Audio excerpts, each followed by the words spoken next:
Тук сега сме се събрали пред новото ремарке на Advanced Adventures и Павката ще ни разкаже накратко за какво става въпрос. Така, това е изцяло алуминиево 5 серия алуминий, която я водят Марин серия, тя с така добра устойчивост, корозоустойчивост, засолена влажност, т.е. дори някъде да бъде наранен, алуминия няма да подпухне и да стане каквото и да е, чисто ще е декоративна щетата. Независимо окачване, лапа с артикулация има, която се върти, за да не тегли джипа, докато минава през неравности. Да, сега ще. Джипа да не тегли ремаркето. Опорното колело се прибира горе при шасито. Стойка за 2 резервни гуми. Междуботовото разстояние, според теглещото го превозно средство, се наглася примерно както е другото ремарке на 6 по 139,7 за Toyota и Patrol и така нататък, но да, за основните идеята е двете резервни гуми да могат да се ползват и от джипа.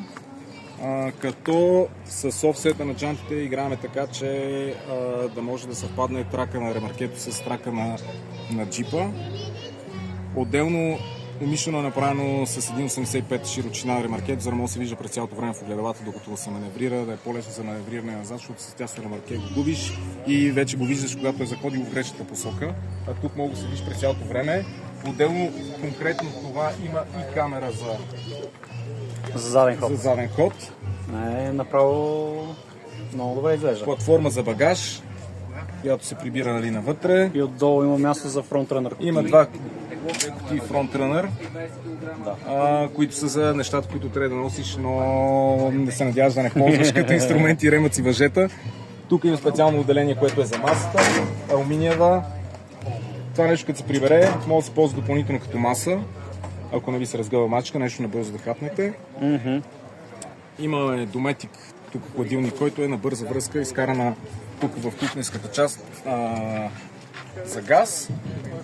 Това е контролния панел, компресор VAR, има компресор вграден за въздух за помпане на гуми, да си издухате прахоляк и така нататък. USB-та, 12 волта за зареждане, интериорно осветление, има инвертор. Инвертор има 2 кВт и 400, 4800 пик, 70 литра вода, стройна филтрация на водата, т.е. третия филтър теоретично прави водата питейна от реката, може да си го пълните и да си пиете вода. Тук на чешмата излиза питейна вода. Като тук има и топла и студена вода. Хладилник в случая 45 литра, но това е вече кой каквото иска да си го оборудва. Да.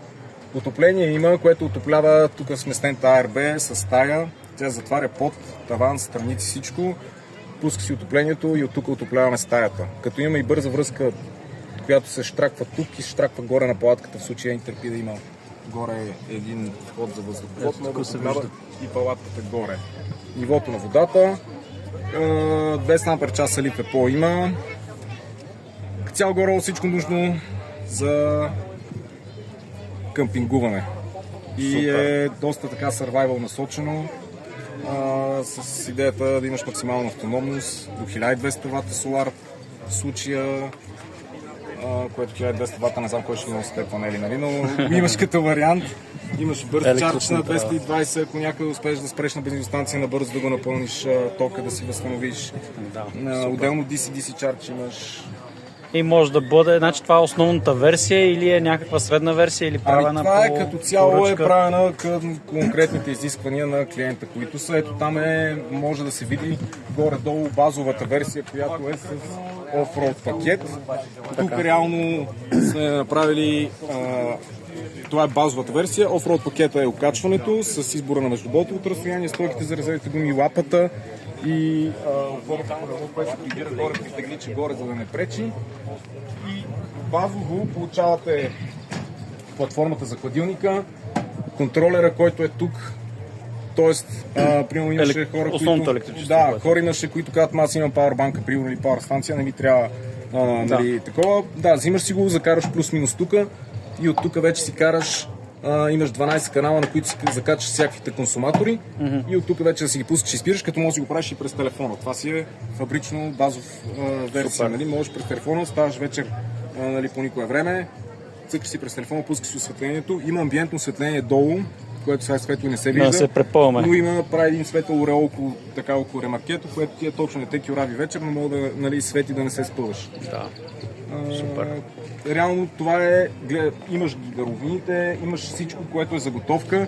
Даже отзад в момента малко се вхрастите, но имаш дори за стойките, за слайдерите, т.е. ако някой реши да си надгражда, да си прави платформи и такива DIY неща, даже го симулираме, има всичко е там, чака, просто трябва да си ги монтира. Дали ние ще ги монтираме като модули, дали човек ще си го разработва сам и ще си го довършва и ще си прави някакви неща по негов вкус. Нали, варианти много, но реално базата я имаш. Алуминиева е, няма какво да мислите. Шасито е минало КТФ уреза преди да и отделно е прахово боядисано, да има максимална защита от корозия. Може да отидем да го покажем всъщност. Да, шасито може да, независимото окачване. А всъщност на малко повече за независимото окачване може да кажеш? Независимото окачване го произвеждат от НОТ Германия за нашата маркета на поръчка, както и лапата, която е с артикулация с лапата. артикулациите, да. Те са на КНОТ. Супер. С сертификати, с всичко. Ремаркето е в този вариант е доста леко.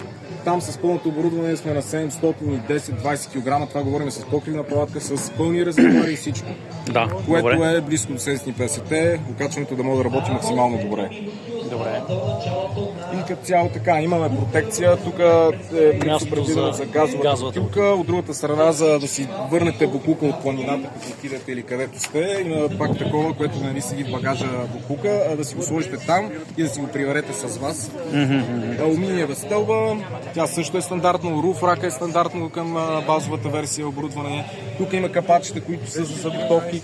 На другото ремарке, тук изкарана газта и фаст чардж за 220. И нивелирчето.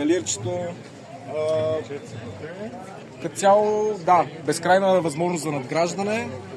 И това е базовата версия. Това е базовата версия. Като... С офроуд пакет. С офроуд пакет, добре. И като човека си избира междуболтовото разстояние, да, така ли? с офроуд пакета човек според може да си джипката, избере която има. според джипката, за да може да си ползва двете резервни гуми. Супер. И да си улекоти максимално джипа, реално цялото оборудване да е на ремаркето, джипа да може, примерно, да разпъваш го това, отиваш, караш си, биеш се в гората с него, бедстваш си и се прибираш тук, имаш студена бира, която те чака в хладилника. Това е най-важното нещо. И накрая може да се изкъпеш и като бял човек. И може да се изкъпеш и като бял човек, да махнеш кълта, да пиеш една студена бира и да си направите екстра приключения.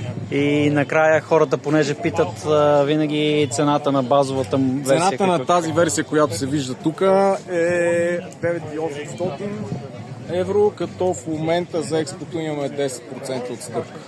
Супер. Много добре. Това е с 33 тук. С 33-инчови гуми, да. Седат му тъмън. Супер, мерси много, Павка.